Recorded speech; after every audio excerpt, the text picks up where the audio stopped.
The recording should never have survived.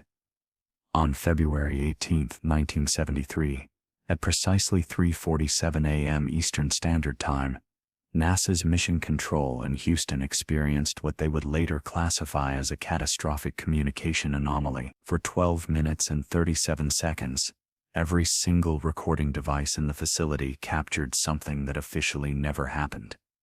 The magnetic tapes were supposed to be destroyed. The transcripts were meant to be redacted, but Michael Brennan, a junior communications technician working the graveyard shift, made a decision that would haunt him for the rest of his life. He made a copy. Michael was 26 years old, fresh out of MIT, with thick-rimmed glasses and the kind of methodical mind that NASA prized in its technical staff. He had been monitoring the Deep Space Tracking Network when the first signal came through. It wasn't from any scheduled mission. Apollo 17 had splashed down 2 months earlier, marking the official end of lunar exploration.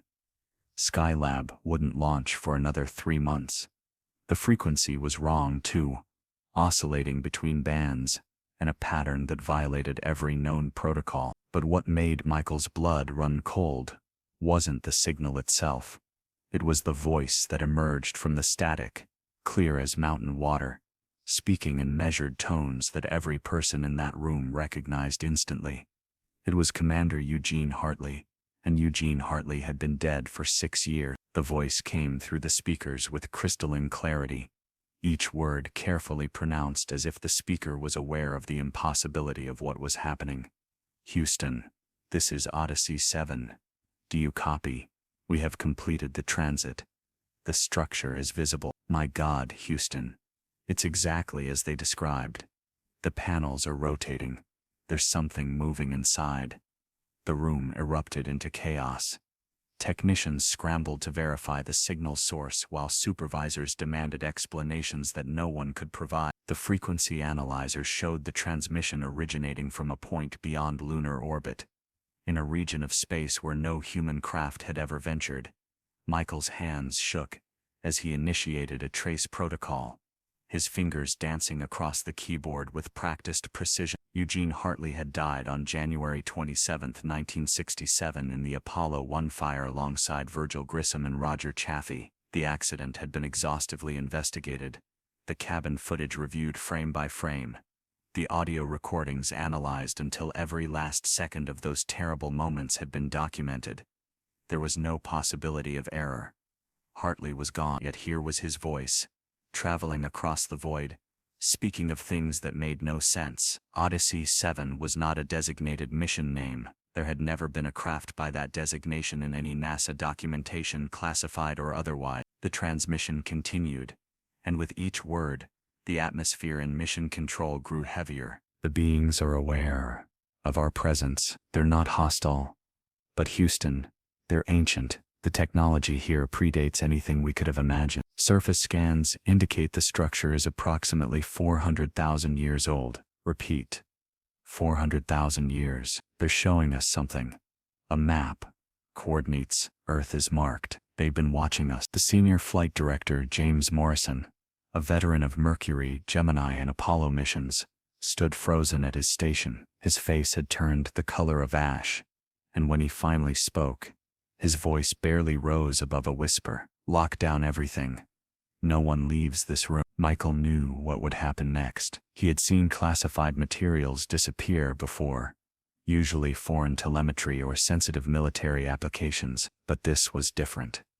This was impossible. As Morrison began barking orders to contain the situation, Michael made a split-second decision that would define the rest of his life. He grabbed a spare reel from his desk drawer and began copying the incoming transmission directly to magnetic tape. His station was partially obscured by equipment rack, giving him just enough cover to complete the duplication. The original would be confiscated, he knew, but the copy would survive.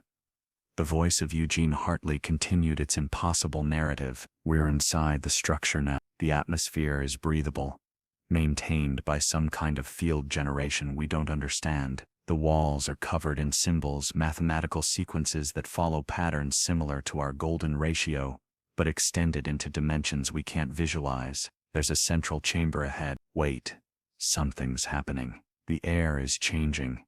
I can feel it in my mind, not my lungs. They're trying to communicate directly. The images are overwhelming. Then came a sound that made everyone in the room instinctively step back from their consoles. It was a harmonious tone, multiple frequencies layered upon each other in a way that seemed to bypass the ears and resonate directly in the skull. It lasted for exactly 7 seconds, and when it stopped, 3 technicians had to be helped to chairs overcome by vertigo. Houston, the download is complete. They've given us something. Instructions. Blueprints. I'm not sure. It's stored in the onboard computer, but it's not in any format we recognize. The return trajectory has been programmed. We're coming home. But Houston, we're not alone. They're sending an emissary. It will arrive separately. Do not engage with hostile intent. Repeat. Do not engage. This is bigger than nations, bigger than ideologies. This is about the survival of our species. The transmission began to fade, replaced by an oscillating pattern of static that seemed almost deliberate, like a signature or a farewell. Then silence. Morrison's voice cut through the room like a blade. I want every recording, every printout, every piece of data collected in the last hour on my desk in 5 minutes. This is now classified above top secret. Anyone who discusses what just happened will be prosecuted under the National Security Act. Michael watched as his colleagues began gathering materials, their movements mechanical, their faces blank with shock. He slipped the copied tape into his jacket pocket, feeling its weight against his ribs like a stone. The original recording was surrendered along with everything else, disappearing into a locked briefcase that Morrison carried out of the room personally. What happened next would become a pattern that Michael would observe repeatedly over the following months. The staff who had been present that night were gradually reassigned. Some were promoted to positions in other cities. Others found themselves transferred to projects that required extensive travel. Within 6 months, not a single person who had heard Eugene Hartley's impossible transmission remained at Houston Mission Control. Michael himself was offered a lucrative position with a defense contractor in California, an opportunity that made it clear his time at NASA was over. He accepted, understanding the implicit message, but he kept the tape. For 3 years, Michael told no one about what he had hidden. He worked his new job, married his college sweetheart, bought a house in Pasadena, but at night, he would sometimes sit in his garage, looking at the tape reel stored in an old toolbox, wondering if he had imagined it all. Then, in 1976, he made a decision. He reached out to Dr. James McDonald, an atmospheric physicist at the University of Arizona, who had become known for his scientific approach to unexplained aerial phenomena. McDonald had been investigating UFO reports with a rigor that set him apart from both believers and skeptics. If anyone could make sense of the recording, it would be him. The meeting took place in a diner outside Phoenix, chosen for its isolation and ambient noise that would mask their conversation. Michael passed the tape across the table wrapped in a newspaper, his hands trembling slightly. McDonald listened to Michael's story without interruption, his expression grave. When Michael finished, McDonald was quiet for a long moment before speaking. You realize what you're telling me suggests a level of contact that goes beyond anything in the public record. If this is real, if Eugene Hartley somehow transmitted from beyond his death, or if something used his voice, then we're dealing with an intelligence that operates outside our understanding of physics, of life and death itself. McDonald took the tape and promised to analyze it discreetly. 2 weeks later, he called Michael from a payphone. His voice was strained, urgent. The audio is genuine. No signs of fabrication. The frequency patterns match NASA's Deep Space Network exactly. But Michael, there's something else. I've been doing research. Eugene Hartley had a twin brother, Marcus, who was also an astronaut candidate. He washed out of the program in 1965 due to a minor heart condition. Here's the thing. Marcus died in a car accident in 1972, a year before your recording. Both brothers gone. Yet that voice is absolutely Eugene Hartley's. I've compared it to his mission recordings. It's him. McDonald paused, and when he spoke again, his words were carefully chosen. I've made copies. They're being sent to trusted colleagues internationally. If something happens to either of us, the recording will survive. 6 months later, James McDonald was found dead in the Arizona desert, an apparent suicide. The circumstances were suspicious enough that his family questioned the official verdict, but no investigation followed. Michael received a package a week after McDonald's death, posted from Mexico, containing 3 copies of the tape and a brief note in McDonald's handwriting. "They're watching. Distribute these carefully. The truth needs to survive." Michael understood the weight of what he now carried. He also understood the danger. Over the following years, Michael carefully selected recipients for the copies. One went to a journalist in France who specialized in aerospace anomalies. Another found its way to a researcher in Japan who had been collecting accounts of unusual transmissions. The third he kept, hidden in a safety deposit box under an assumed name. Each person who received a copy reported similar experiences.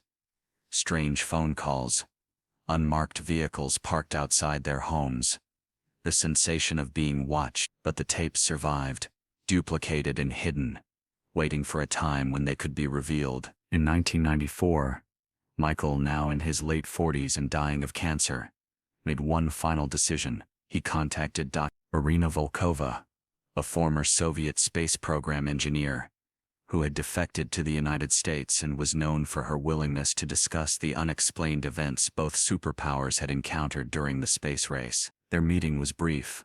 Michael was very ill, but he managed to convey the essential details. He gave her not just the tape, but his complete written account, 30 pages of meticulously documented memories, including names, dates, and corroborating details that could be verified. Volkova's analysis added another layer to the mystery.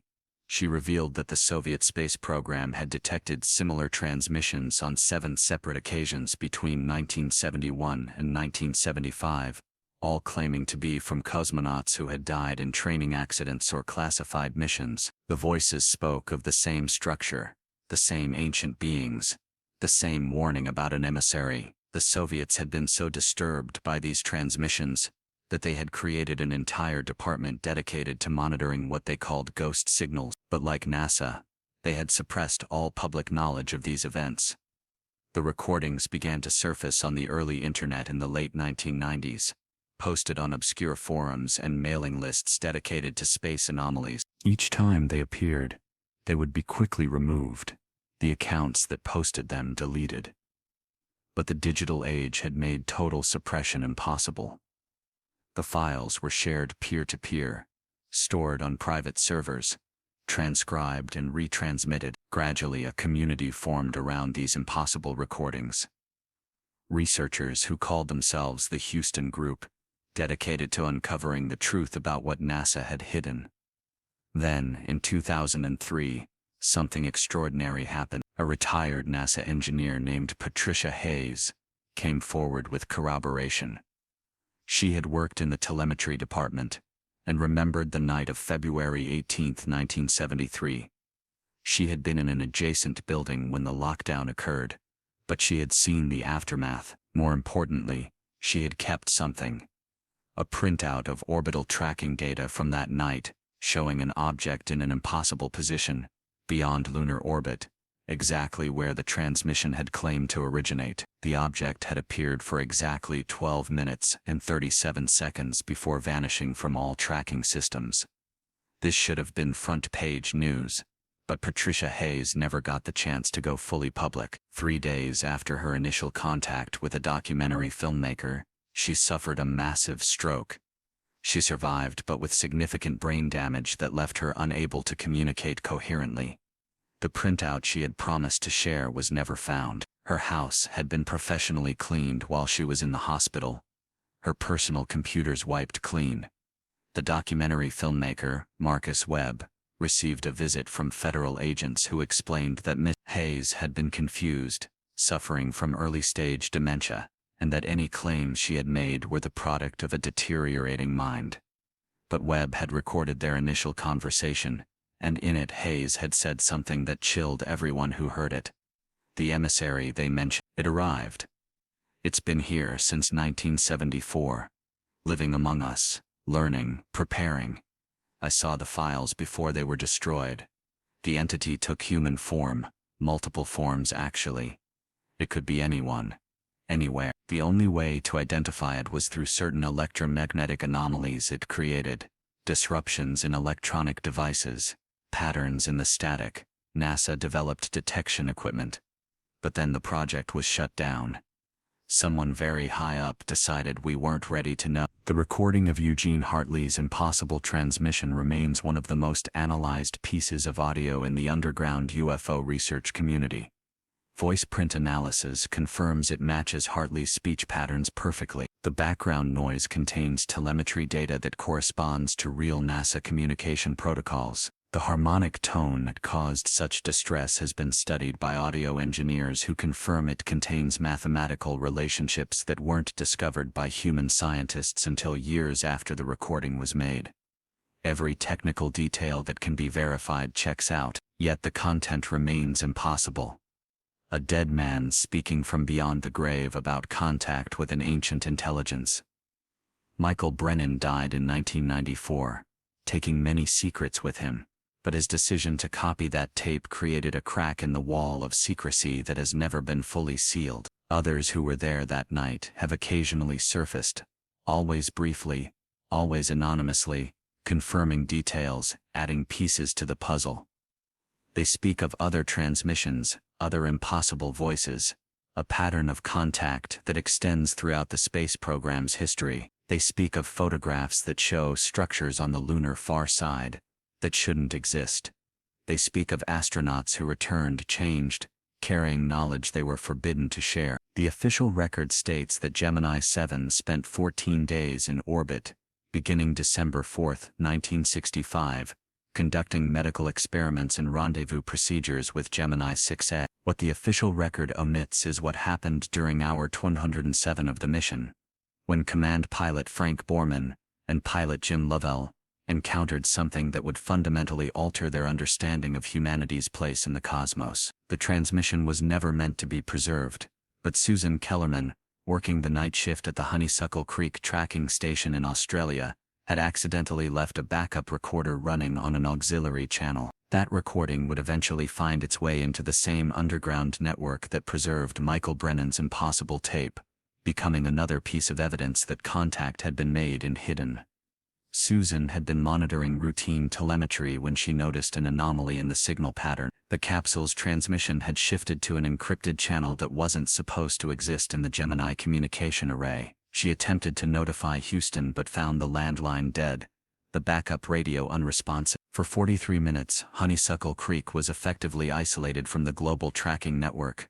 During that time, Susan heard something that would cause her to leave her position at NASA within 6 months, and spend the rest of her life trying to understand what she had witnessed. The transmission began with Jim Lovell's voice, steady but with an undertone of barely controlled awe. "Houston, we need to go encrypted. Are you seeing this?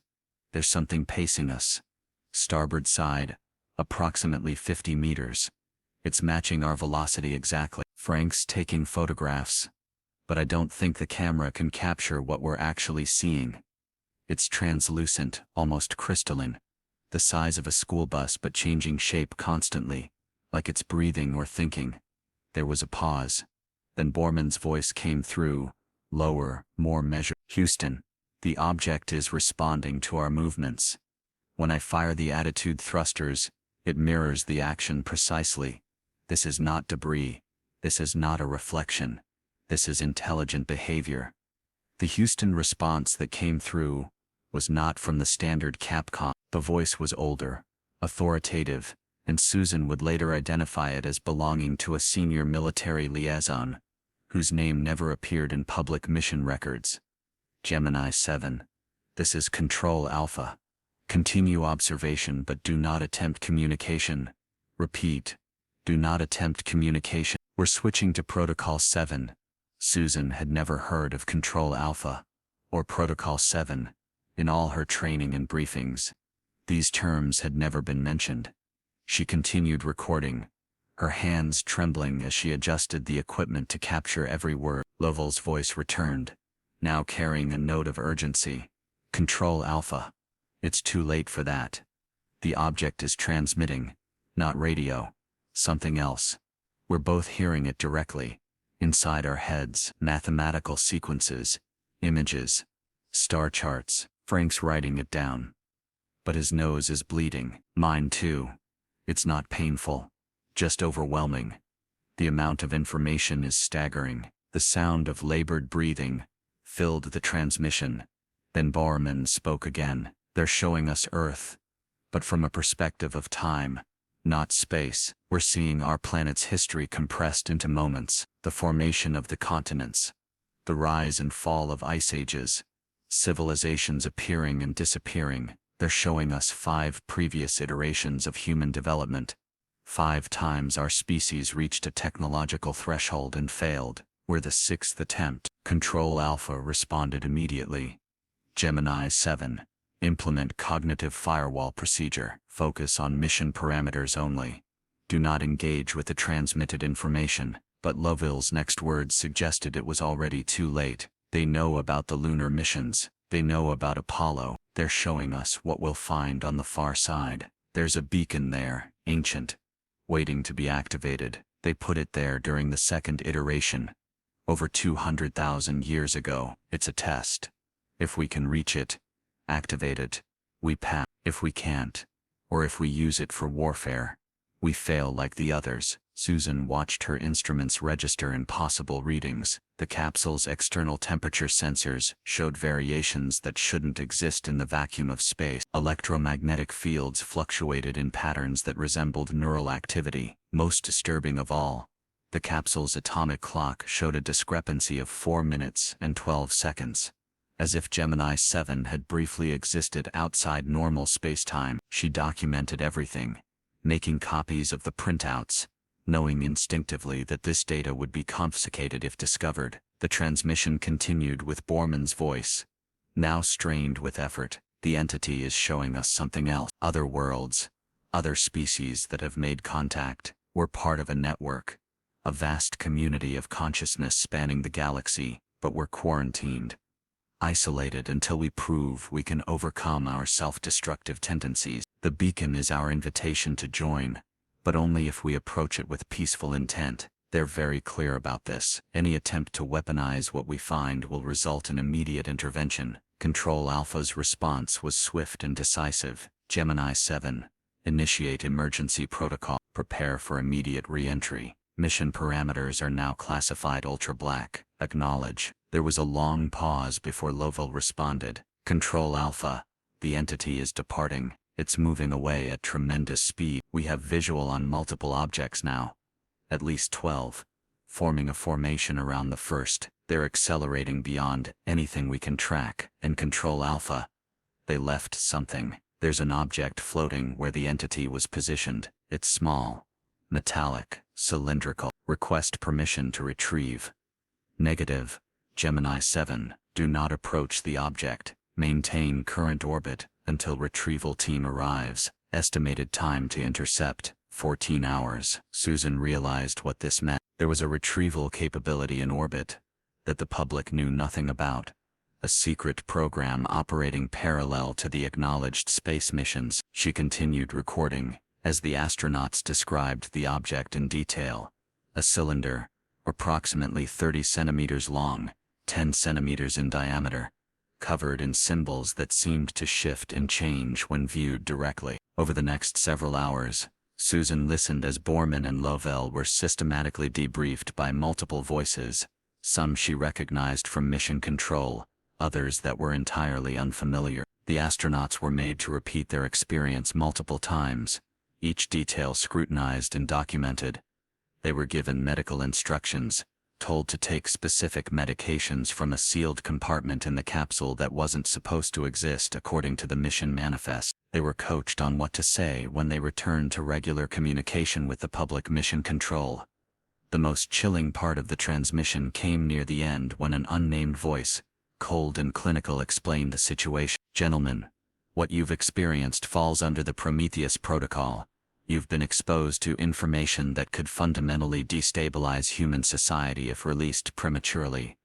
Upon return, You'll undergo a 3-week isolation period for medical evaluation and psychological adjustment. Your families have already been notified of a minor mission extension due to weather conditions. You will be provided with a cover story for any physiological changes you've experienced.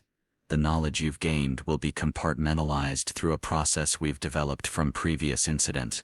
You'll remember the encounter, but the emotional impact will be dampened, made to feel like a distant dream.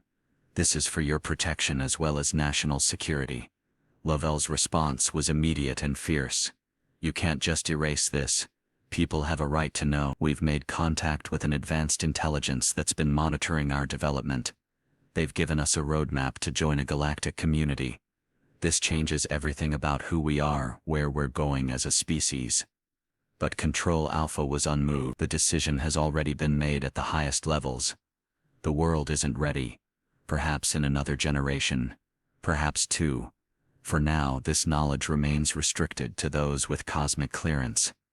Susan had heard enough. She carefully removed the tape reels and replaced them with blanks, hiding the originals in a lead-lined film canister she used for personal photography. When communication with Houston was re-established, she reported a technical malfunction that had caused a temporary blackout. The explanation was accepted without question. Too many other strange things had happened that night across the global tracking network for one station's problems to draw scrutiny. The retrieval of the cylindrical object was never reported. Gemini 7 returned to Earth on December 18, 1965, after a successful 14-day mission that broke endurance records and proved long-duration spaceflight was possible. Borman and Lovell were celebrated as heroes, their names etched in history. But those who knew them noticed changes. Both men became deeply interested in consciousness research and ancient civilizations. Borman would later leave NASA unexpectedly, citing personal reasons. Lovell would go on to command Apollo 13, and some researchers believe his famous calm during that crisis came from knowing that humanity was being watched and protected by something greater. Susan Kellerman left Australia in 1966, moving to Canada, where she lived quietly for the next 3 decades. She never married, dedicating her life to researching similar incidents, building a network of contacts within the space programs of multiple nations. Her apartment in Vancouver became an archive of impossible transmissions, unexplained photographs, and testimonies from astronauts, cosmonauts, and ground crew who had witnessed things that couldn't be publicly acknowledged. She was careful, methodical, never pushing too hard, never drawing too much attention. In 1997, Susan was contacted by someone claiming to be a former member of Control Alpha. The man, who identified himself only as Thomas, was dying of pancreatic cancer and wanted to unburden himself before the end. Over the course of several recorded conversations, he revealed the scope of what had been hidden. According to Thomas, contact had been established as early as 1957 before any human had officially reached space. The first satellites had detected signals, mathematical progressions broadcast on frequencies that suggested an intelligence was announcing its presence. Every major step in the space race had been monitored, sometimes guided, by entities that seemed invested in humanity's development. Thomas revealed that the object retrieved from Gemini 7's orbit had contained what he called a genetic archive, DNA sequences from hundreds of worlds, including multiple variations of human genetics that suggested our species had been seeded or influenced by outside intelligence. The technology to read this archive didn't exist in 1965, but by the 1980s, secret programs had decoded portions of it. The information had led to breakthroughs in medicine, computing, and materials science, all carefully released through corporate and academic channels to appear as natural human innovation. The Internet itself, Thomas claimed, was based on communication principles derived from the archive, a way of creating a global consciousness that would prepare humanity for eventual contact. But Thomas's most shocking revelation concerned the astronauts themselves. According to him, every person who had traveled beyond low Earth orbit had experienced some form of contact. Most were subtle, a sense of presence, unexplained lights, equipment malfunctions that seemed too purposeful to be random. But some, like Borman and Lovell, had direct encounters that left them fundamentally changed. These astronauts were monitored for the rest of their lives, their brain patterns studied, their children observed for genetic variation. A select few were recruited into what Thomas called the gatekeepers, a group tasked with preparing humanity for the eventual revelation that we are not alone. Susan recorded everything Thomas told her, but she was wise enough not to release it immediately. She created multiple copies, distributed them to trusted contacts, and established a dead man's switch that would release the information if anything happened to her. For years, nothing did. She lived quietly, adding to her archive, corresponding with researchers around the world under various pseudonyms. Then, in 2001, she was diagnosed with an aggressive brain tumor. The doctors were baffled by its characteristics, describing cellular mutations they had never seen before. Susan suspected it was related to her exposure to something during those years of monitoring impossible transmissions. Perhaps the same force that had caused the astronauts' nosebleeds during their encounter. Before her death in 2002, Susan made one final recording. In it, she described not just what she had heard that night in 1965, but what she had learned in the decades since. She spoke of a phenomenon she called the echo, transmissions from astronauts who had died in space or in training accidents. Their consciousness somehow preserved and transmitted back through the same channels the entities used for communication. She had recordings of Gus Grissom speaking from beyond death, describing the same structures Hartley had mentioned. She had Vladimir Komarov's final transmission, not the one the Soviets released, but another that came 3 days after his death, describing his journey through what he called the transition zone. Susan's final words on the recording were prophetic. They're coming, not in ships, not as invaders, but as teachers. The emissary mentioned in the Hartley transmission has been among us since 1974. Exactly as described. I've tracked its movements through the electromagnetic anomalies it creates. It's been to every major space facility on Earth, observing, learning, preparing. When disclosure comes, it won't be because we discovered them. It will be because they've decided we're ready. The question is whether we'll accept the truth, or destroy ourselves, trying to deny it. On January 16, 2003, the Space Shuttle Columbia was 12 days into what would become its final mission. The crew was conducting routine experiments in the Space Hab research module, when payload specialist Ilan Ramon reported an anomaly that would never appear in any official NASA documentation. What happened over the next 4 hours was captured by an encrypted recording system that had been installed without the crew's knowledge, part of a black-budget project designated Observable Event Monitoring. The recording survived Columbia's destruction only because it had been transmitted in real time to a classified receiving station in Australia, the same facility where Susan Kellerman had worked decades earlier. Dr. Sarah Chen, a biomedical engineer contracted to analyze the mission's life science experiments, was monitoring the downlink when she noticed irregularities in the crew's vital signs. Heart rates were elevated across all 7 astronauts simultaneously. Brainwave patterns showed unusual synchronization, and most remarkably, the radiation sensors throughout the shuttle were detecting particles that shouldn't exist in low Earth orbit. She isolated the communication in Kellerman and began recording on her personal equipment, a decision that would eventually force her into hiding but would also preserve one of the most extraordinary encounters in the history of human spaceflight. The first indication of something unusual came from mission specialist Kalpana Chawla, her voice carrying a mixture of wonder and concern. "Houston, we're observing an optical phenomenon outside the starboard observation window. It appears to be a luminous mist, silver-blue in coloration, maintaining position relative to our orbit. It's not behaving like any atmospheric effect we've been briefed on. Commander Husband requests consultation with atmospheric sciences." The response from Houston was delayed, and when it came, Sarah noticed it was routed through an encrypted channel she hadn't seen activated before. "Columbia, maintain observation but do not alter orbit. We're analyzing your telemetry. Can you provide video documentation?" Commander Rick Husband's voice came through next, professional but with an underlying tension. "Houston, the phenomenon is expanding. It's enveloping the shuttle. We're not detecting any pressure changes or temperature variations, but the view outside is completely obscured. It's like being inside a cloud of light. All 7 crew members are observing identical effects from different viewpoints. Then came a sound that made Sarah's blood run cold. A harmonic resonance that seemed to come from the shuttle's hull itself, as if the entire structure had become a musical instrument. The crew fell silent for nearly 30 seconds, and when communication resumed, it was Ilan Ramon who spoke, his voice filled with awe. "Houston, we're receiving something. Not through our communication systems, but directly. Each of us is experiencing the same vision simultaneously. We're seeing Earth, but not as it is now. We're seeing multiple timelines, potential futures spreading out like branches of a tree.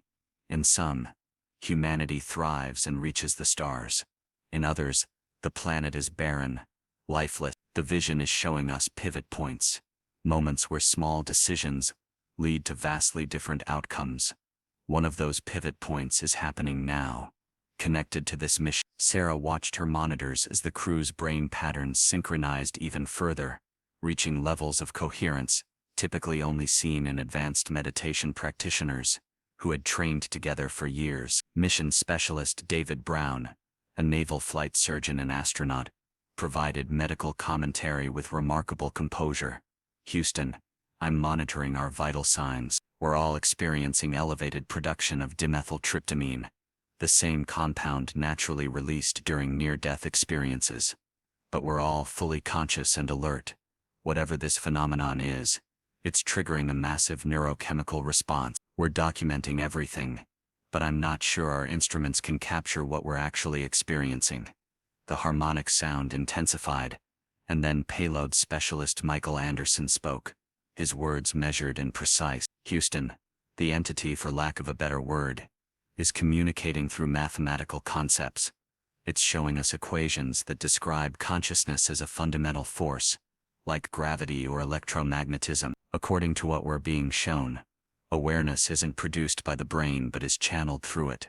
The implications for physics, for philosophy, for everything we understand about existence, are staggering." Sarah noticed that the shuttle's computers were recording data at an unprecedented rate.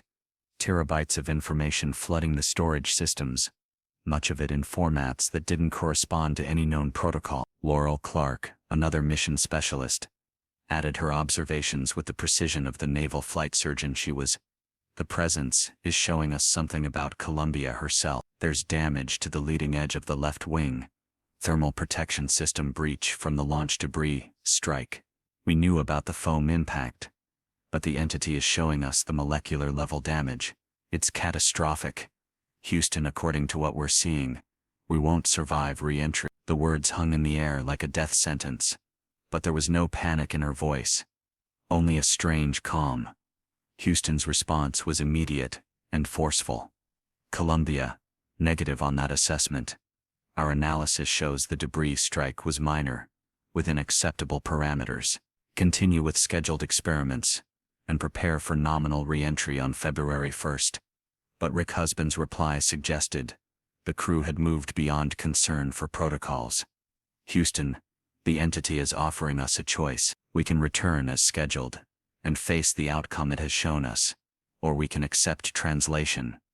I'm not entirely sure what that means, but it involves a form of consciousness transfer, preservation of our awareness, beyond physical death." Sarah felt her hands shaking as she documented what she was hearing. This wasn't just contact, it was an intervention, an offer of salvation from beings that somehow knew Columbia's fate. She cross-referenced the mission timeline, and confirmed that Columbia had indeed suffered a foam strike during launch, but NASA's assessment had deemed it non-critical. If the entity's warning was accurate, 7 lives hung in the balance. Kale Ponachala's voice returned, filled with a mixture of sadness and wonder. "The entity is showing us the history of others who have been translated, astronauts and cosmonauts who officially died in accidents but whose consciousness was preserved and elevated. They exist now as intermediaries, helping to prepare humanity for integration into the larger cosmic community. Vladimir Komarov is here, Georgy Dobrovolsky, Viktor Putsev, Vladislav Volkov. From our side, Gus Grissom, Ed White, Roger Chaffee. They're all air, transformed but still themselves, still working for humanity's advancement. The transmission quality began to degrade, static, interrupting the crew's words. But Ilan Ramon's voice cut through clearly. They're showing us the work we could do if we accept translation. We would become bridges between humanity and the cosmic intelligence, helping to guide our species through the transition that's coming. But it has to be voluntary. Free will is sacred to them. Each of us must choose individually. Sarah heard the crew begin to discuss among themselves, their words overlapping, some eager, others hesitant. The weight of the decision was unbearable, to accept death and transformation or to trust NASA's assessment and risk everything. Willie McCool, the pilot, spoke with the steady voice of someone who had already made his decision. I've seen what happens if we return. The plasma breach during re-entry, the loss of control, the breakup over Texas, 16 minutes of hell before the end. But I've also seen what we could become. The knowledge we could bring back to humanity, not in our current forms, but in ways that transcend physical limitation. My vote is for translation. I'd rather die advancing our species than die in denial of the truth. The discussion continued for several minutes, each crew member weighing in, until finally, Rick Husband made the commander's decision. Houston, we're going to complete our mission as scheduled. We have responsibilities to the experiments, to the program, to our families waiting for us, but we're also documenting everything the entity has shown us, storing it in multiple locations throughout the shuttle. If something happens to us, this knowledge must survive. The world needs to know that death isn't the end, that consciousness persists, that we're part of something infinitely larger than we imagined. The entity's response was immediate and unexpected. Instead of abandoning the crew to their fate, it began transmitting even more information, compressed data packets that flooded Columbia's computers with technical specifications, scientific principles, and what appeared to be a complete map of inhabited systems within a 50-light-year radius. The crew worked frantically to ensure all of it was properly stored and backed up, understanding that they were receiving a gift that could advance human civilization by centuries. David Brown's voice carried a note of urgent realization. Houston, the entity is showing us how to modify our heat shields using materials available on the shuttle. It's a temporary fix, but it might be enough to survive re-entry. We need permission to attempt an EVA to implement these modifications. The response from Houston was confusion, denial, insistence that no modifications were necessary. But the crew had moved beyond waiting for permission. They began preparations for an emergency spacewalk, using the entity's guidance to attempt repairs that weren't in any manual. Sarah watched as telemetry showed the crew conducting an unscheduled EVA. Michael Anderson and David Brown working on the damaged wing while the entity's presence seemed to shield them, creating a localized field that protected them from the harsh environment of space. Inside the shuttle, the remaining crew members continued to receive and document transmissions, their brain patterns showing levels of activity that should have caused seizures, but instead seemed to expand their cognitive capabilities. The repair attempt took 4 hours, during which time the crew received what Laurel Clark described as downloads of medical knowledge that could eliminate most diseases, agricultural techniques that could feed the world's hungry, and energy technologies that could replace fossil fuels within a decade. It was as if the entity was trying to give humanity everything it needed to survive and thrive, compressed into the final days of Columbia's mission. When the EVA was complete, Rick Husband reported back to Houston. We've implemented modifications to the thermal protection system based on advanced specifications. The entity has departed, but not before giving us coordinates, a location in Kazakhstan where we're told there's a reception committee waiting. People who understand what we've experienced, who can help us process and share this information. Houston, I know this sounds insane, but we have evidence, recordings, data that will change everything. Houston's response was predictable. Columbia, return to standard operations. Prepare for re-entry as scheduled. All mission irregularities will be addressed in post-flight debriefing. The tone was firm, but Sarah could hear the uncertainty underneath. Someone in mission control knew something extraordinary had happened, but the machinery of denial was already in motion. The crew would return, or they wouldn't, but either way, the story would be controlled. On February 1, 2003, Columbia began its re-entry over the Pacific Ocean. Sarah had managed to position herself at a monitoring station, ostensibly to track the life science experiments but really to observe what would happen. For the first 8 minutes, everything proceeded normally. Then, as the shuttle entered the period of maximum heating, the telemetry began showing anomalies. The modified heat shields were holding, but barely.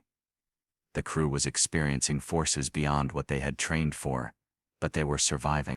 Then, at 8:59:32 Eastern Standard Time, all telemetry from Columbia ceased. The official report would state that the shuttle had broken apart over Texas. All crew members lost. Recovery teams would find debris scattered across multiple states, human remains that would be returned to grieving families. But Sarah knew something the public didn't. In the final seconds before telemetry was lost, she had detected a massive electromagnetic pulse, not from the shuttle's destruction, but from something else. The signature matched the entity's presence exactly. In those last moments, translation had occurred. Dr. Marcus Webb had spent 15 years studying radio astronomy at the Arecibo Observatory in Puerto Rico, when he discovered something that would destroy his career and transform his understanding of reality. On the night of July 20, 2019, exactly 50 years after Apollo 11's lunar landing, he was conducting routine maintenance on the receiver array when he detected a signal that shouldn't exist. It was coming from the moon, specifically from the Sea of Tranquility, broadcasting on a frequency that had been classified and supposedly abandoned since 1972. The signal contained audio that had been recorded during the Apollo missions, but never transmitted to Earth. Conversations between astronauts that revealed a hidden history of lunar exploration that NASA had desperately tried to bury. Marcus initially thought he was picking up some kind of reflection or echo, a phenomenon where old transmissions bounce off celestial bodies and return to Earth decades later. But the signal was too clear, too strong, and most impossibly, it was responding to current events. When he adjusted the receiver to focus on the source, he heard Neil Armstrong's voice, clear as day, speaking words that had never appeared in any transcript. "Houston, we're not alone up here. The crater's edge is lined with vessels, massive ones. They're watching us. Buzz is photographing everything. But I don't know if we should continue with the EVA. Please advise on Protocol 7 implementation." The mention of Protocol 7 sent Marcus searching through his extensive archive of space program documentation. He had been collecting unusual transmissions and anomalous recordings for years, a hobby that his colleagues tolerated as harmless eccentricity. In a folder of materials obtained through Freedom of Information requests, he found a single redacted reference to Protocol 7, described as a communication procedure for contact scenarios. The fact that Armstrong was requesting its implementation suggested that Apollo 11's landing had triggered something far more significant than humanity's first steps on another world.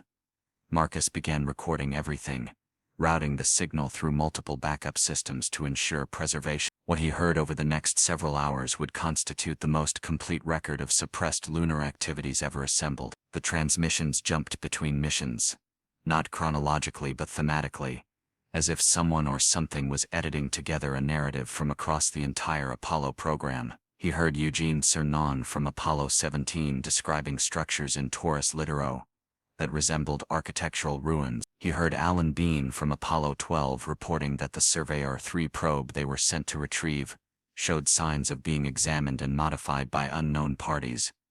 The most disturbing transmission came from Apollo 18, a mission that officially never happened. According to NASA, the Apollo program ended with Apollo 17 in December 1972, but here was Commander Richard Gordon's voice, dated March 1973, reporting from lunar orbit. "Houston, the Soviet craft is here as agreed. We're proceeding with the joint inspection of the artifact. It's definitely artificial, approximately 200 meters in length, buried partially in the regolith. Both teams confirm it's been here far longer than human civilization has existed. We're detecting power signatures. Faint but consistent. Whatever this thing is, it's still active." Marcus cross-referenced the date with Soviet space activities, and found an unmanned Luna mission that had supposedly failed to reach the moon. But according to this transmission, It had not only reached the moon but had carried cosmonauts in secret. A joint US-Soviet mission to investigate something found during earlier explorations. The cooperation between the two superpowers at the height of the Cold War suggested that whatever they had discovered transcended national rivalries. As he continued monitoring, Marcus realized the transmissions were building towards something, each piece of information connecting to create a larger picture. He heard Pete Conrad from Apollo 12 describing how the lunar module's landing had triggered a response from deep within the moon itself. Seismic equipment detecting patterns that resembled encoded messages rather than natural moonquakes. He heard John Young from Apollo 16 reporting that the lunar rover's cameras had captured images of geometric shadows that moved independently of the sun's position, suggesting cloaked objects or structures that were selectively visible. Then came a transmission that made Marcus's hands shake as he adjusted the controls. It was Jim Lovell from Apollo 13. But not during the famous accident that nearly cost the crew their lives. This was from after their safe return, a debriefing session that had apparently taken place in a location shielded from standard recording equipment. The explosion wasn't an accident. We were warned away. The trajectory we were on would have taken us directly over the primary installation on the far side. They saved our lives by forcing us to abort the landing. The whole drama of our return, the world watching, praying for us, it was orchestrated to generate a specific emotional frequency that they could measure and analyze. They're studying us as much as we're trying to study them. Marcus began to understand that what he was hearing wasn't just random transmissions, but a carefully curated revelation. Something wanted this information released now, on this anniversary, to someone who would understand its significance and have the means to preserve it. He thought about Susan Kellerman's work, about Michael Brennan's tape, about all the researchers who had risked everything to document these encounters. He was now part of that lineage, chosen or accidentally positioned to receive this download of suppressed history. The transmissions revealed that every Apollo mission after Apollo 11 had specific objectives related to the alien presence on the moon. Apollo 12's precision landing near Surveyor 3 was to retrieve the probe, because it had been contaminated with biological samples not of Earth origin. Apollo 14's exploration of Fra-Maurito was to investigate magnetic anomalies that suggested buried technology. Apollo 15's deployment of advanced sensors was to monitor the movements of objects on the lunar surface that changed position between observation. Apollo 16's investigation of the Descartes Highlands was to examine what appeared to be mining operations conducted millennia ago. Apollo 17's selection of a geologist astronaut, Harrison Schmitt, was specifically to study mineral deposits that showed signs of artificial processing. But the most shocking revelation concerned the reason for ending the Apollo program. According to a transmission from NASA Administrator James Fletcher to President Nixon, dated January 1973, the decision wasn't based on budget or public interest, but on an ultimatum. Mr. President, they've made their position clear. We can continue robotic exploration, but human presence on the moon must cease until we've resolved our terrestrial conflicts. They view the moon as neutral territory, a place of observation and study. Our weapons, even those disguised as scientific instruments, are not welcome. If we continue, they will intervene more directly, and the public nature of our lunar missions makes concealment impossible. Marcus realized he was hearing the real reason for humanity's retreat from the moon, not lack of funding or political will, but a directive from beings that had claimed it long before humans existed. The transmissions painted a picture of the moon as an observation post, a base from which Earth had been monitored for millions of years. The NASA missions had been tolerated initially as a test of human capability, but when it became clear that military applications were being considered, lunar-based weapons platforms, territorial claims by nation-states, the surveillance turned to intervention. As dawn approached, and the moon set below the horizon, the transmissions began to include more recent material.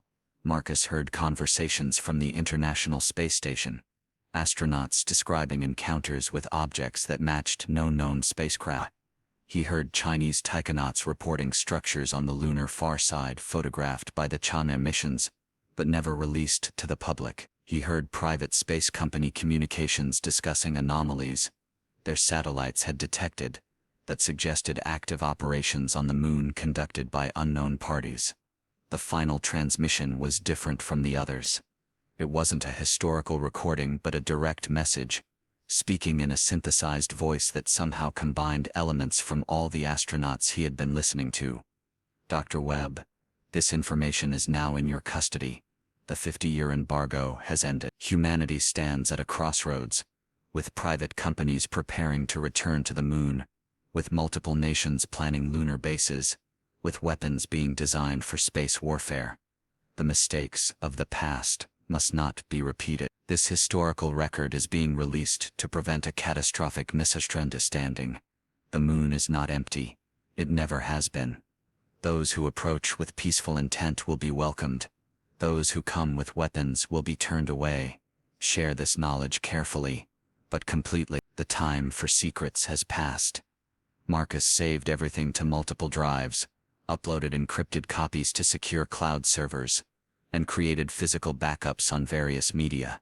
He knew that once he released this information, his life as a conventional scientist would end. He would be labeled a conspiracy theorist, possibly face legal action for possessing classified materials, certainly lose his position at Arecibo.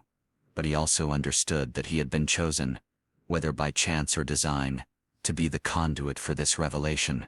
The timing wasn't random. With multiple countries and private companies preparing lunar missions, humanity needed to know what awaited them. He spent the next week preparing a comprehensive package, not just the audio files but detailed analysis, cross-references to publicly available information that corroborated the transmissions, and a carefully worded introduction that presented the material as requiring investigation rather than demanding belief. He sent copies to journalists who had covered space anomalies, to researchers who had documented similar encounters, to former astronauts who might be willing to confirm or deny what he had discovered. He also sent a copy to NASA's current administrator with a simple note that read, "The moon is calling. It's time to answer honestly." Commander Gerald Carr floated in the cupola of Skylab, watching Earth rotate below him on December 28, 1973, when he saw something that would haunt him for the rest of his life. It was day 42 of the Skylab 4 mission, and tensions with mission control had reached a breaking point. The crew had staged what the media would later call a strike, turning off radio contact for a full orbit to protest their overwhelming workload. But what really happened during that radio silence was far more profound than a labor dispute in space. The crew had discovered something that NASA had hidden in Skylab's sealed storage compartment. Something that previous crews had been ordered to ignore, and they had decided to investigate it against direct orders. William Pogue, the pilot, had noticed the anomaly first. While conducting routine maintenance in the orbital workshop, he had detected a vibration coming from behind panel 007, a section supposedly containing only water storage tanks. But the vibration had a pattern, a rhythmic pulse that repeated every 17 minutes and 33 seconds. When he reported it to Houston, he was told to disregard it, that it was a known harmonic caused by thermal expansion. But Pogue was an engineer, and he knew thermal expansion didn't create patterns that precise. During their planned communication blackout, he convinced Karen Edward Gibson to help him investigate. What they found behind the panel changed everything. Hidden in a specially shielded compartment was a device about the size of a briefcase, constructed from materials that didn't match anything in Skylab's inventory. It was covered in symbols similar to those described by the Gemini 7 crew, patterns that seemed to shift when viewed peripherally. The device was warm to the touch despite being in the coldest part of the station, and it emitted a faint blue glow that pulsed in sync with the vibrations Pogue had detected. Attached to it was a single sheet of paper, dated from the Skylab 2 mission, with a handwritten note from Pete Conrad that read simply, "They left this for us. Houston knows. Don't trust what they tell you." Gibson, a science pilot and a solar physicist by training, immediately recognized that the device was emitting electromagnetic radiation in a spectrum that didn't correspond to any known phenomena. He jerry-rigged connections to Skylab's solar observation equipment, redirecting the sensors to analyze the device instead of the sun. What he discovered defied every law of physics he understood. The device was creating localized distortions in space-time, microscopic but measurable, as if it was slightly out of phase with normal reality. Even more remarkably, it appeared to be communicating with something outside the station, transmitting and receiving signals that Skylab's equipment could detect, but not decode. Kara made the command decision to fully investigate the device during their communication blackout. For 6 hours, the 3 astronauts documented everything they could about the object, taking photographs, measurements and samples of the residue it left on nearby surfaces. They discovered that when they touched the device simultaneously, they could hear something not through their ears but directly in their minds. It was a chorus of voices, speaking in languages they didn't recognize but somehow understood. The voices were describing Earth's history, but from a perspective of someone watching from outside, commenting on humanity's development like scientists observing an experiment. The most disturbing message came through clearly in English, though none of them could explain how they understood it was being translated for their benefit. Phase 3 of the observation protocol is nearly complete. The species shows potential for integration but remains hampered by tribal divisions and primitive aggression patterns. Genetic markers suggest artificial acceleration of evolution approximately 200,000 years ago was successful. Recommend continued monitoring with minimal intervention. The lunar beacon remains inactive. If they discover and activate it peacefully, proceed to Phase 4. If they weaponize it, implement Containment Protocol 7. Pogue started documenting everything in a private journal he had smuggled aboard, writing in a personal code he had developed as a test pilot. He recorded how the device seemed to respond to their emotional states, glowing brighter when they were calm and curious, dimming when they felt fear or anger. He noted that prolonged exposure made them feel different, not sick but enhanced, as if dormant parts of their brains were being activated. All 3 astronauts reported increased visual acuity, the ability to perceive magnetic fields as faint colors, and most remarkably, moments of shared consciousness where they could sense each other's thoughts. Gibson used his background in physics to attempt a theoretical framework for what they were experiencing. In his notes, later recovered from his personal effects after his death in 2016, he wrote, "The device appears to be a quantum consciousness interface, allowing communication across dimensional barriers. It's not transmitting through space but through what I can only describe as the substrate of consciousness itself." The implications are staggering. Consciousness isn't generated by the brain, but exists as a fundamental field that the brain accesses. This device enhances that access, allowing us to perceive layers of reality normally hidden from human senses. When the crew finally re-established contact with Houston, they were different men. They continued their mission, conducting experiments and maintaining the station, but they had agreed among themselves to protect what they had discovered. They resealed the compartment, replaced the panel, and created a cover story about spending their blackout period, organizing their workspace and discussing better scheduling with each other. Mission Control seemed relieved to have communication restored and didn't press for details about the blackout period. But in the coded language that astronauts developed for discussing classified matters, Houston made it clear they knew exactly what had been found. The remainder of the Skylab 4 mission took on a surreal quality. The crew conducted their official experiments while secretly documenting the continued effects of their exposure to the device. They found they could predict solar flares hours before they occurred, sensing the magnetic disturbances building in the sun's corona. They could navigate the station in complete darkness, somehow aware of every object's position. Most remarkably, they began receiving what they called downloads, sudden bursts of knowledge about subjects they had never studied. Kara suddenly understood advanced metallurgy. Pogue gained insights into biological systems that wouldn't be discovered by scientists for decades. Gibson saw mathematical relationships that unified quantum mechanics and general relativity, though he lacked the formal framework to fully express them. On February 8, 1974, as Skylab 4 prepared for re-entry, the crew made one final investigation of the device. This time it showed them something that would influence their post-NASA lives profoundly. They saw a vision of Earth's future, multiple potential timelines branching from the present moment. In some, humanity overcame its divisions and joined a vast cosmic civilization. In others, Earth became a cautionary tale, a dead world that had destroyed itself just as it was about to transcend its limitations. The pivot point they were shown would come within their lifetimes, a moment when humanity would have to choose between fear and wonder, between isolation and integration. The device then displayed a series of coordinates, locations on Earth where similar artifacts had been placed. The Bermuda Triangle contained one, which explained the electromagnetic anomalies reported there. Another was in the Himalayas, accessed by certain Tibetan monks who had incorporated its effects into their spiritual practices. A third was hidden in the Amazon rainforest, protected by indigenous tribes who understood its significance without needing scientific explanation. Each device was part of a network, monitoring human consciousness and gradually preparing our species for contact. The astronauts memorized the coordinates but agreed never to reveal them unless humanity proved ready. After their return to Earth, all 3 astronauts underwent extensive debriefing that lasted 6 weeks, far longer than standard protocol. They were subjected to medical tests, psychological evaluations, and sessions with specialists whose affiliations were never clearly stated.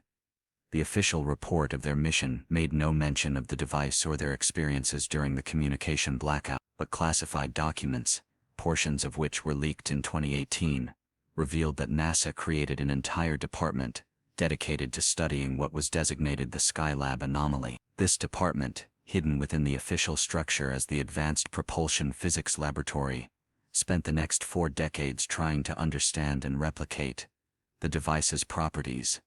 Karen, Pogue, and Gibson each dealt with their experience differently. Karen retired from NASA and the Marine Corps, moving to Arkansas where he became an advocate for space exploration while carefully avoiding discussions of his own experiences. When pressed in interviews about the communication blackout, he would simply say that sometimes crews needed to solve problems among themselves. He died in 2020, but his family reported that in his final days, he spoke of seeing lights and hearing voices that were calling him home, not to Earth but to somewhere else entirely. Pogue became a consultant and writer, authoring several books about spaceflight that contained what readers assumed were fictional elements, but were actually coded descriptions of real events. His book, How Do You Go to the Bathroom in Space, contained a chapter about dreams in orbit that described, in metaphorical terms, the visions the device had shown them. He passed away in 2014, but not before leaving a sealed letter with instructions to open it in 2024, exactly 50 years after the Skylab 4 mission. The letter's contents remain unknown, held by his son who has honored his father's wishes to wait. Gibson became the most academically active, pursuing solar physics while secretly incorporating the knowledge he had gained from the device. Several of his theoretical predictions about solar behavior proved remarkably accurate, leading to breakthroughs in space weather forecasting. In private conversations with trusted colleagues, he would hint at sources of inspiration beyond conventional science, speaking of patterns in nature that suggested intelligent design, not in a religious sense but in terms of consciousness as a fundamental organizing principle of the universe. Before his death in 2016, he established a private foundation dedicated to studying consciousness and its relationship to physical reality, funded by patents he had filed based on insights gained during Skylab 4. At 11:39 a.m. Eastern Standard Time on January 28, 1986, the Space Shuttle Challenger ceased to exist in the official timeline of human spaceflight. The world watched in horror as 73 seconds after launch, the shuttle broke apart in a cascade of smoke and flame. 7 astronauts were declared lost, their sacrifice becoming a defining moment in space exploration history. But what the public never learned was that transmissions continued for 4 minutes and 27 seconds after the visible destruction of the spacecraft. Transmissions that suggested something far more complex than a simple mechanical failure had occurred. These recordings, captured by a classified military satellite designated Oracle 7, would remain hidden for decades until Catherine Price, a signals intelligence analyst with the National Reconnaissance Office, discovered them while investigating an unrelated anomaly in archived Cold War surveillance data. Catherine had been tasked with digitizing old analog recordings from the 1980s when she noticed an irregularity in the data from January 20. The satellite, which had been monitoring Soviet missile tests, had inadvertently captured transmissions from Challenger on a frequency that NASA didn't officially use. The signal continued long after the shuttle's telemetry had ceased, carrying voices that should have been silenced by the explosion. Her hands trembled as she enhanced the audio, applying modern processing techniques that didn't exist in 1986. What emerged from the static would challenge everything she believed about reality and the nature of human consciousness. The first voice was Commander Francis Scobie, calm, despite the impossible circumstances. "Houston, this is Challenger.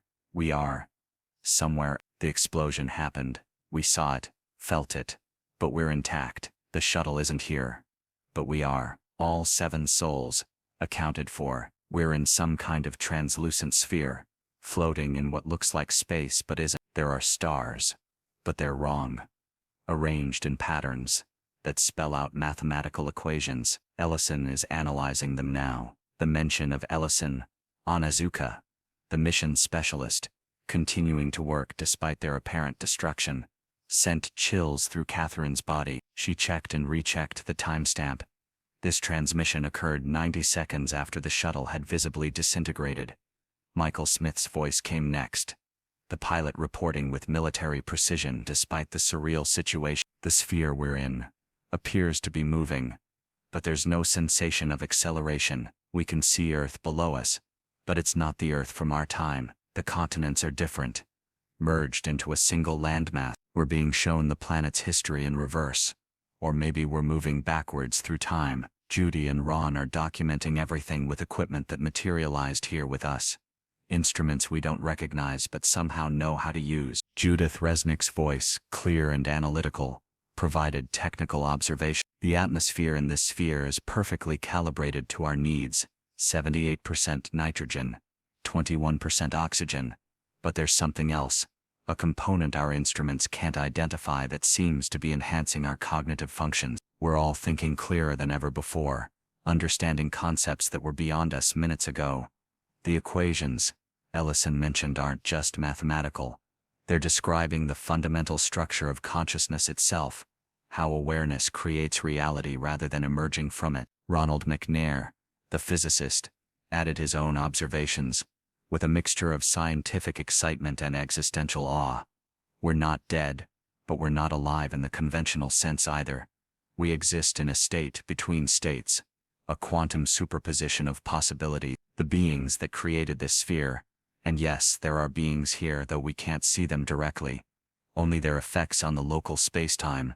They're showing us that death is just a transition, not an ending. They've been collecting consciousness from catastrophic events, preserving the awareness of those who die in the pursuit of knowledge and exploration."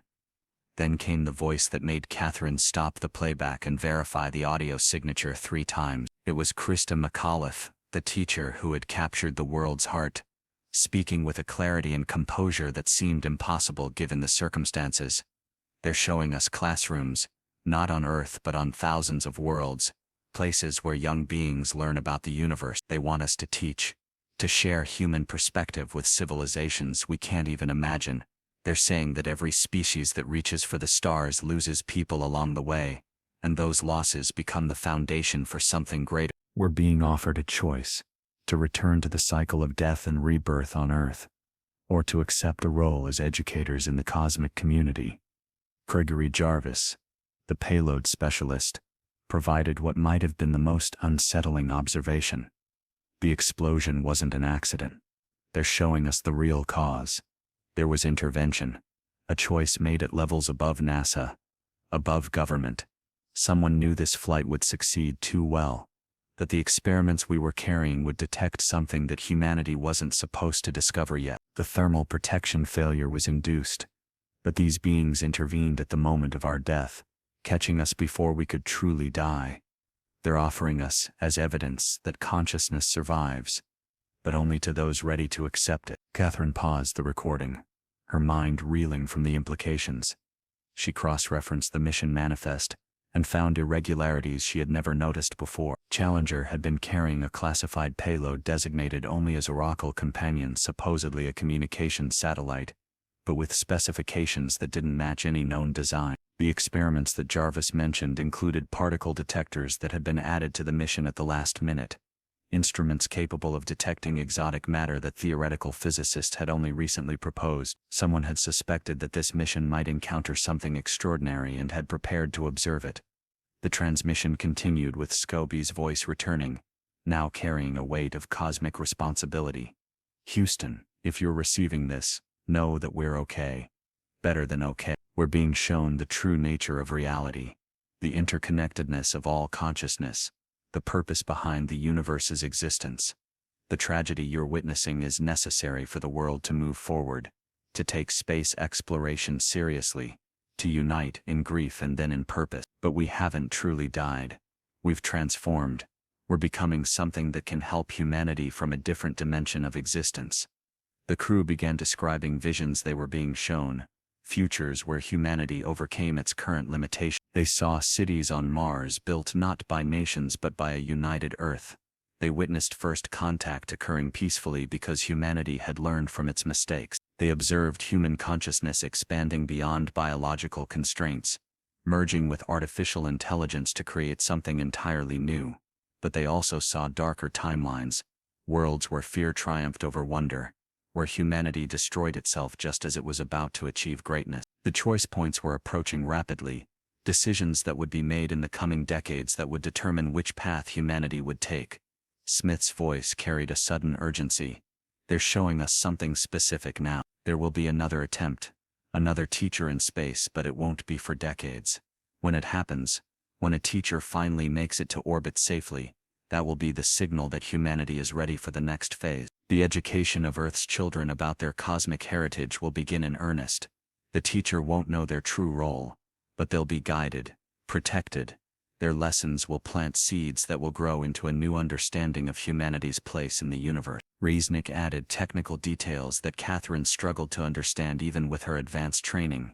The physics they're teaching us explains dark matter and dark energy. They're not mysterious substances, but manifestations of consciousness from parallel dimensions, the thoughts and dreams of beings in adjacent realities affecting our own. Every sentient species contributes to this cosmic consciousness field. Human thoughts, emotions and dreams are particularly powerful, which is why Earth has been so carefully monitored. We're a young species with old souls, carrying genetic memories from previous iterations of intelligence on Earth. McNair's contribution was perhaps the most profound. They're revealing that several astronauts and cosmonauts who supposedly died have undergone this same transition. Komarov, Grissom, White, Chaffee, Dobrovolsky, Volkov, Patsayev. They're all here in this intermediate state, working to prepare humanity for revelation. We form a council of sorts, human representatives, in a parliament of cosmic consciousness. Our role is to ensure that when contact occurs, humanity isn't overwhelmed, that our species maintains its unique perspective, while joining the larger community. McAuliffe's final transmission before the signal faded was directed specifically at future listeners. To whoever hears this, whether it's tomorrow or decades from now, know that education is the key, not just facts and figures, but teaching children to think beyond the boundaries of what seems possible. Every child who looks at the stars and wonders if someone is looking back is right. Every dream of flying, of exploring, of discovering, these aren't fantasies, but genetic memories of what we once were and will be again. The explosion you saw was an ending, but it was also a beginning. We're still here, still teaching, just from a different classroom. The transmission ended with a harmonic tone, similar to what had been recorded during other encounters, a signature that appeared across multiple incidents. Catherine sat in silence for hours, processing what she had heard. She knew that releasing this recording would destroy her career, possibly her life. The classification levels she had violated just by accessing this data were severe enough to warrant decades in prison. But she also understood that she had been meant to find this, that someone or something had guided her to this discovery at this precise moment in history. Lieutenant Colonel Dmitry Volkov, of the Soviet Air Defense Forces, was monitoring routine satellite communications from the Baikonur Cosmodrome on April 23, 1967, when he intercepted something that would haunt the Soviet space program for decades. Soyuz 1 had launched that morning with Colonel Vladimir Komarov aboard.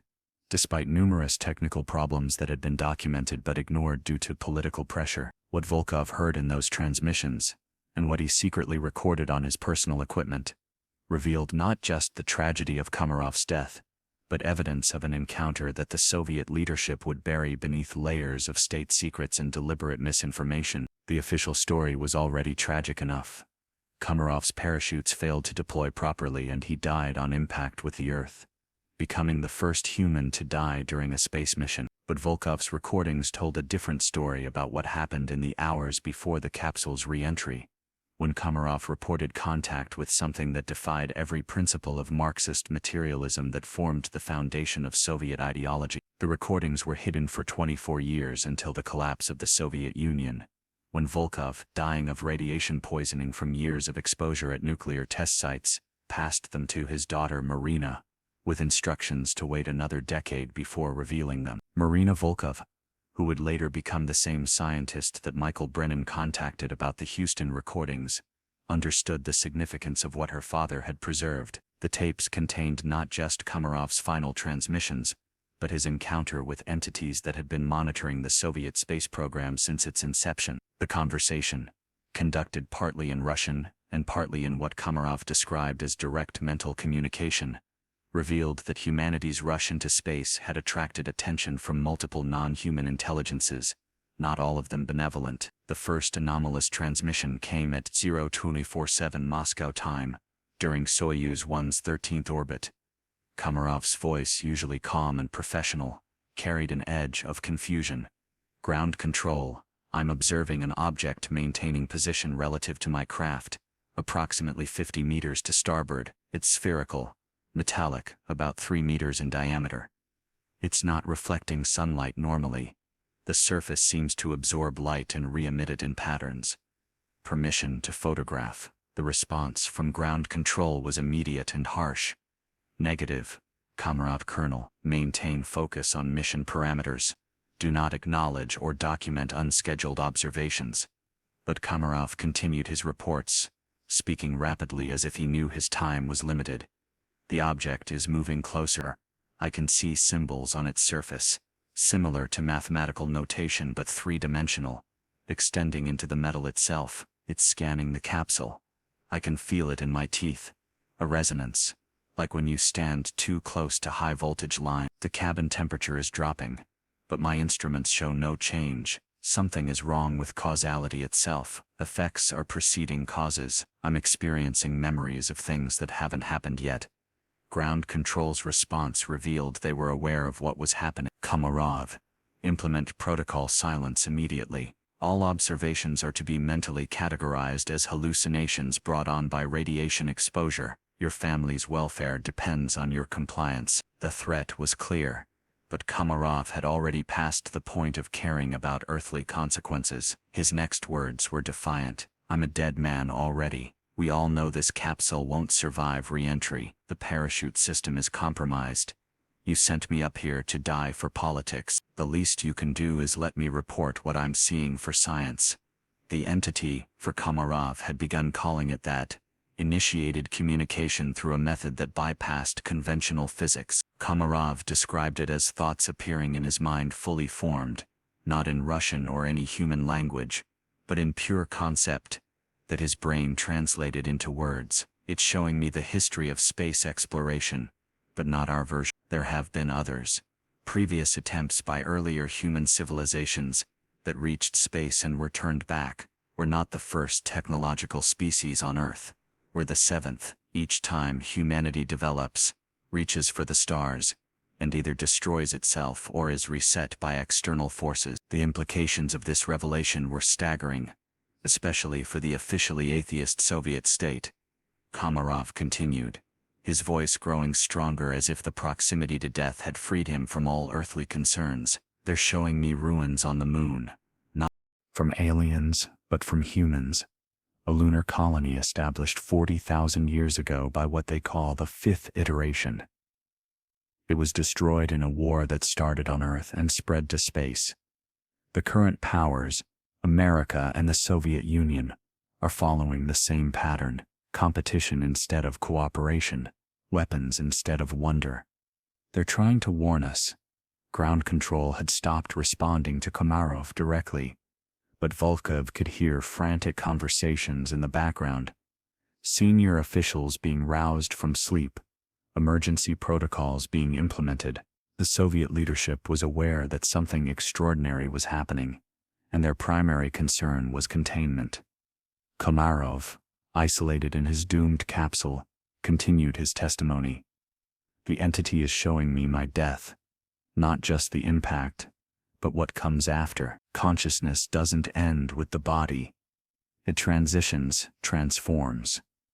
They're offering to preserve my awareness, to let me continue working for humanity's advancement from another state of being. They say others have made this choice. Astronauts and cosmonauts who died in accidents that weren't accidents. The mention of previous deaths being something other than accidents sent chills through everyone listening. The Soviet space program had suffered numerous casualties, many hidden from public knowledge. Were all of these deaths actually recruitments by non-human intelligences? Komarov provided partial answer. Bondarenko, Dolgov, Kachur. They're here, existing in what the entity calls the intermediary state. They're part of a council that observes and guides human space exploration, trying to prevent us from making the mistakes that destroyed previous iterations. They can't intervene directly, something about free will being paramount, but they can provide warnings, inspirations, dreams to those who are receptive. Komarov then revealed something that would explain many of the Soviet space program's most closely guarded secrets. The entity says Gagarin's flight was protected. He wasn't the first man in space, but he was the first to return safely because they intervened. The others, the ones who went before and didn't come back, they were given the same choice I'm being offered now. Some accepted and joined the Watchers, others refused and were allowed to die naturally. Their names were erased from history, but their consciousness continues, bitter and isolated, creating what we call ghosts in the machine.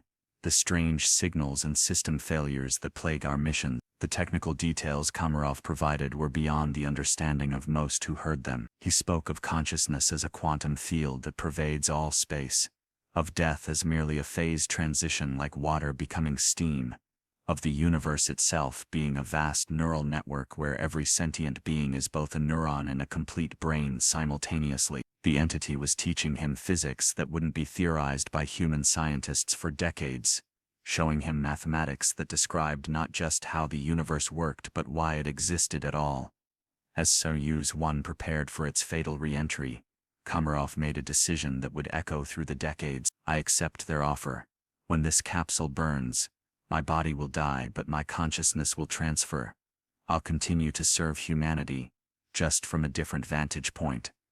Tell my wife I love her, tell my children their father didn't die for nothing, and tell the world, when it's ready to hear that we are not alone, we have never been alone, and death is not the end but a doorway to greater service.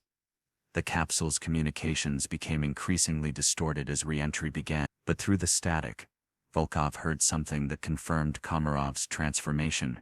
It was his voice, but speaking from outside the capsule, calm and clear. I can see the whole planet now, not just physically but temporally, every moment of its existence laid out like a map. The critical point is coming in 1969. The moon landing will trigger something, a countdown. Humanity will have 50 years to prove it can unite and transcend its tribal nature. If it fails, the 7th iteration ends, and the 8th begins. But if it succeeds, the quarantine lifts, and we join the galactic community. Dr. Jennifer Hayes was reviewing routine medical data from the International Space Station on November 15, 2018, when she noticed something that made her question everything she understood about human physiology. As the lead flight surgeon for Expedition 57, she monitored the health of 6 crew members orbiting 408 kilometers above Earth, but the brain scans she was examining showed patterns that shouldn't exist. Neural activity that suggested the astronauts were sharing thoughts, experiencing collective consciousness events that had no scientific explanation. The data had been automatically flagged by the AI diagnostic system as an error. But Jennifer knew better. She had seen similar patterns before, in classified files from previous missions that NASA pretended didn't exist. The anomaly had started 3 weeks into the expedition, when Commander Alexander Gerst reported unusual dreams that all crew members were experiencing simultaneously. These weren't normal dreams.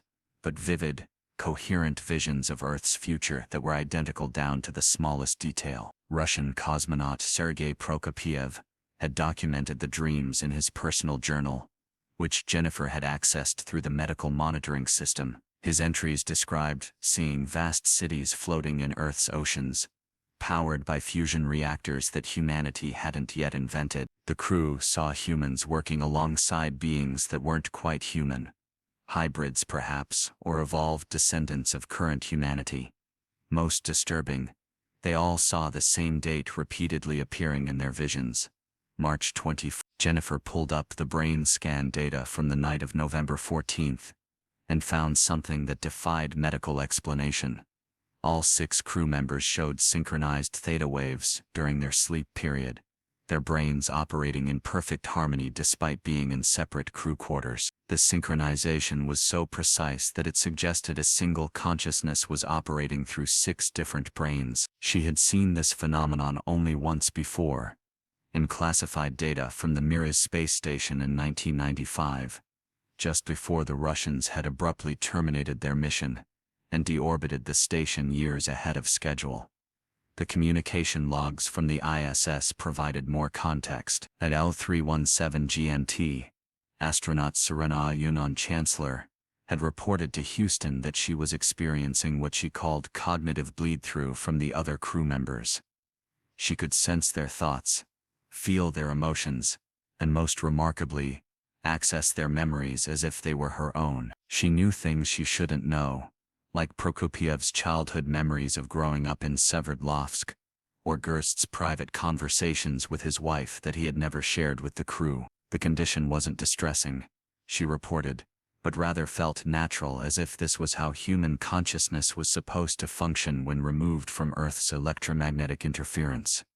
Houston's response had been swift and concerning. Instead of the usual Capcom, Jennifer heard the voice of director Marcus Webb, the same man who had discovered the Apollo frequencies at Arecibo. His presence on the communication loop meant NASA's highest levels were aware of what was happening. ISS. This is Houston Control Alpha. We're monitoring your situation. Continue nominal operations, but document everything. Do not discuss this on open channels. We're uploading an encrypted partition to the station's computers for your reports. This falls under Protocol 7. Jennifer knew about Protocol 7 from her security briefings, though the details had been vague. It was described as a communication procedure for handling non-terrestrial contact events. The fact that it was being invoked for what appeared to be a medical anomaly suggested that NASA understood something about the consciousness changes that they weren't sharing with their flight surgeons. She began searching through archived medical data from previous missions, using her administrative access to bypass the usual restrictions. What she found was a pattern dating back to the earliest space missions. Astronauts who spent extended periods in space showed subtle but consistent changes in brain structure and function.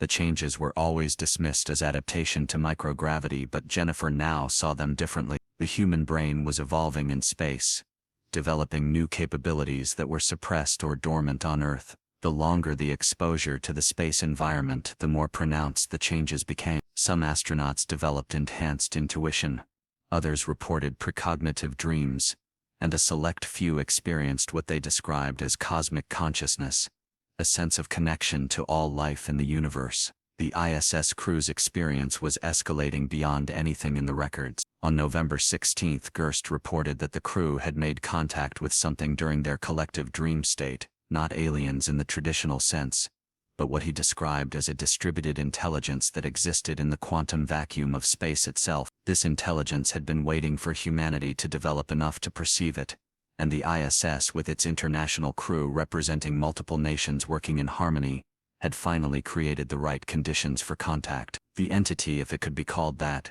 communicated through direct consciousness transfer, downloading information into the crew's minds during their synchronized sleep periods. It revealed that space itself was conscious, that what humans called dark matter was actually the substrate of a vast neural network that connected all sentient beings across the universe. Every thought, every emotion, every dream contributed to this cosmic consciousness, but most species were too grounded in physical reality to perceive it. Humans were unique, in their potential to bridge the physical and consciousness realms, but only when freed from the electromagnetic noise of Earth's surface. The medical implications were staggering.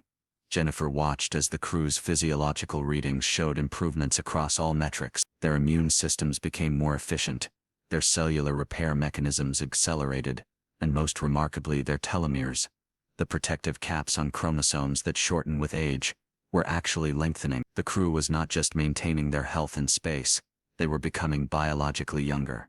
The entity had explained this as a natural consequence of consciousness expansion. When awareness transcended the physical body, the body itself became more coherent, more efficient, more aligned with its optimal pattern.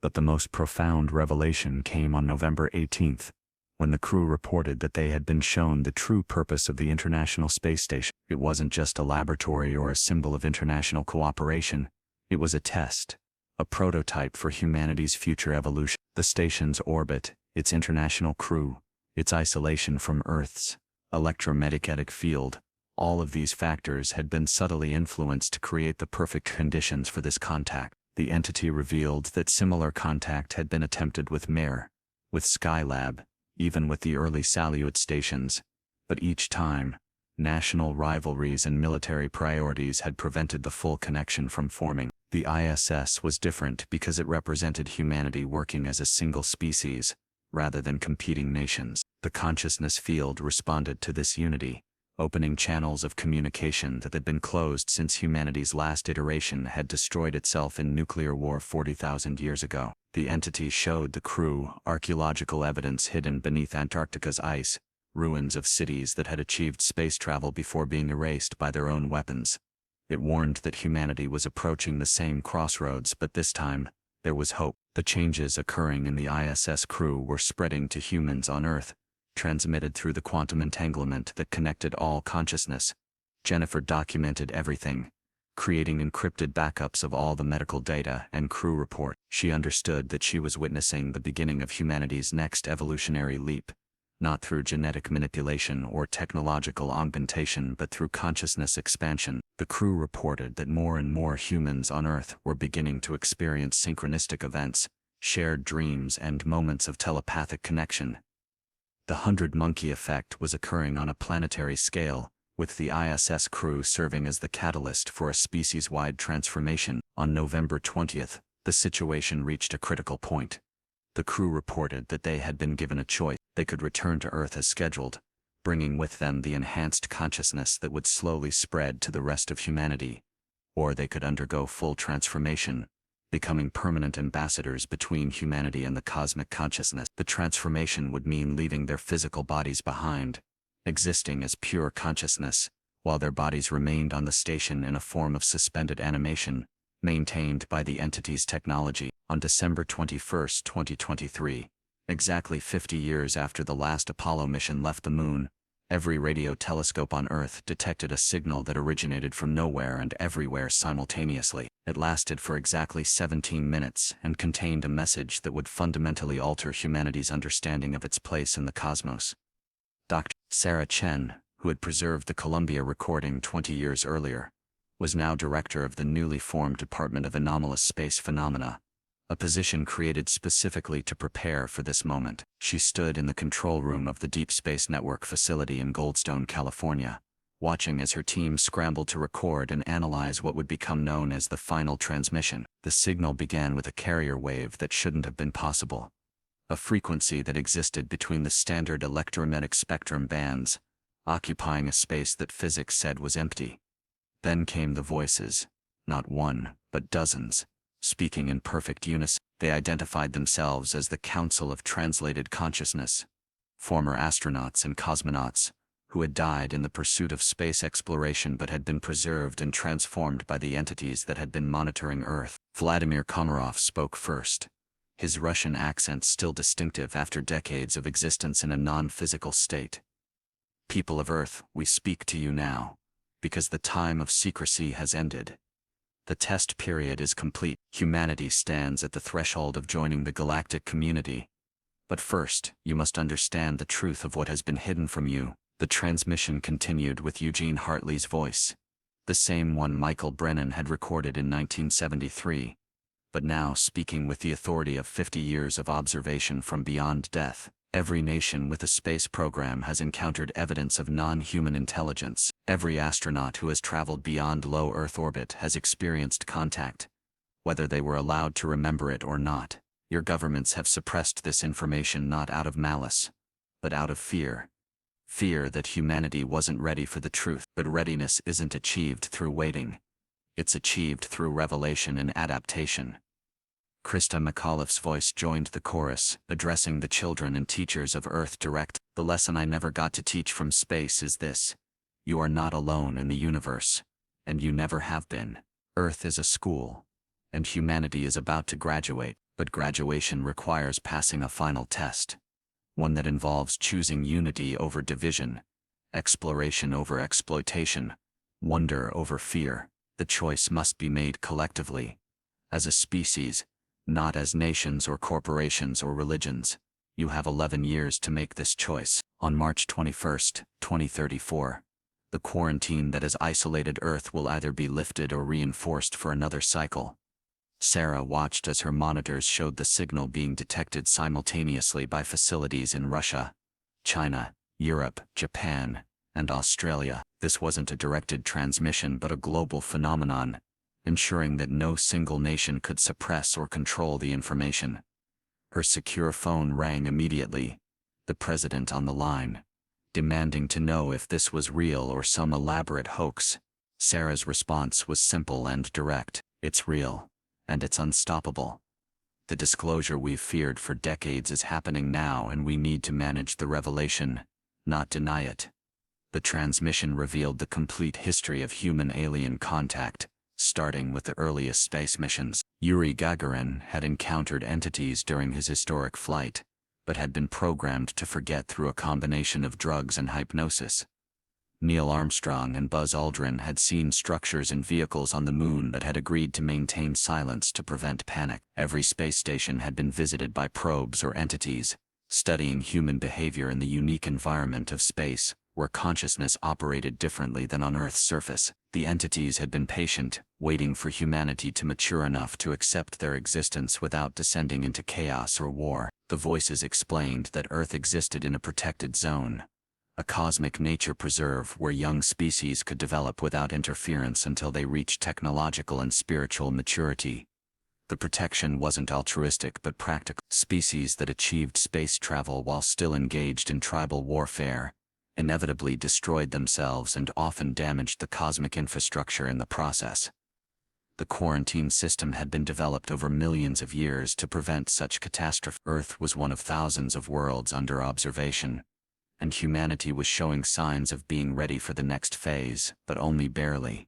The translated astronauts revealed that they had been working from their non-physical state to influence human development positively. They had inspired scientists with dreams that led to breakthroughs, warned military leaders away from nuclear confrontation through intuition and premonition, and gradually prepared human consciousness for the reality of cosmic citizenship. Every person who had looked at the stars and felt a deep longing to explore them had been touched by their influence, a genetic memory activated by their gentle intervention.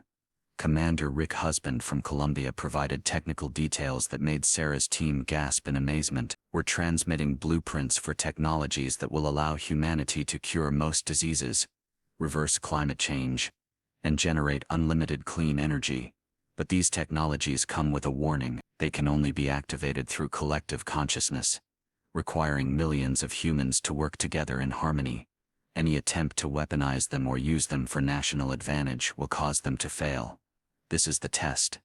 Can humanity transcend its tribal nature and work as a single species? The transmission included coordinates for 12 locations on Earth where artifacts had been placed thousands of years ago, waiting to be discovered when humanity was ready. These artifacts contained a complete history of previous human iterations, civilizations that had risen and fallen, each time getting closer to transcendence but ultimately failing due to war, greed, or environmental destruction. The current iteration, the 7th, was the most promising yet, having developed global communication, international cooperation, and the beginnings of planetary consciousness through the internet and social media. Sarah's team detected something extraordinary as the transmission continued. The signal was affecting human consciousness directly, activating dormant areas of the brain in anyone who listened to it. EEG readings from hospitals worldwide showed unprecedented neural activity, people experiencing enhanced creativity, empathy and intuitive understanding. Children were particularly affected, with reports flooding in of kids describing detailed visions of life on other worlds, speaking in languages they had never learned, and solving mathematical problems far beyond their education level. The transformation that had begun with the ISS crew was accelerating, spreading across the entire human population. The most shocking revelation came from Ilan Ramon, the Israeli astronaut who had died on Columbia. The entity that has been monitoring Earth is not a single species but a collective of thousands of civilizations that have achieved transcendence.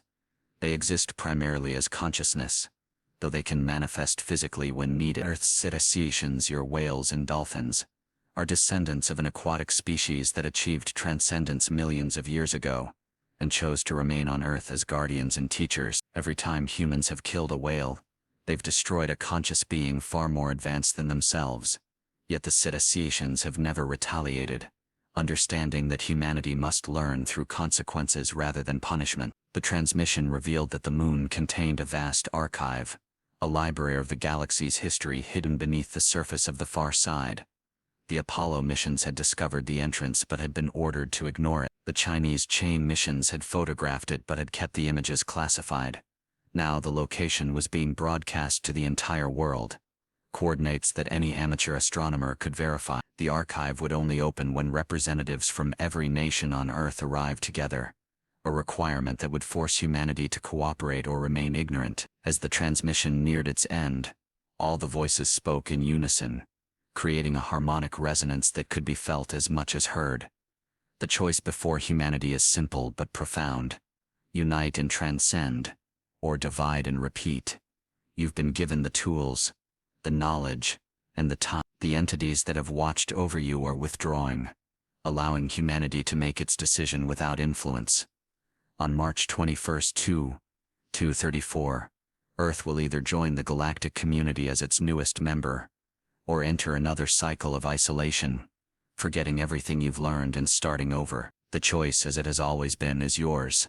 The signal ended as abruptly as it had begun, leaving billions of humans stunned and transformed. Sarah watched as her screens showed the immediate aftermath.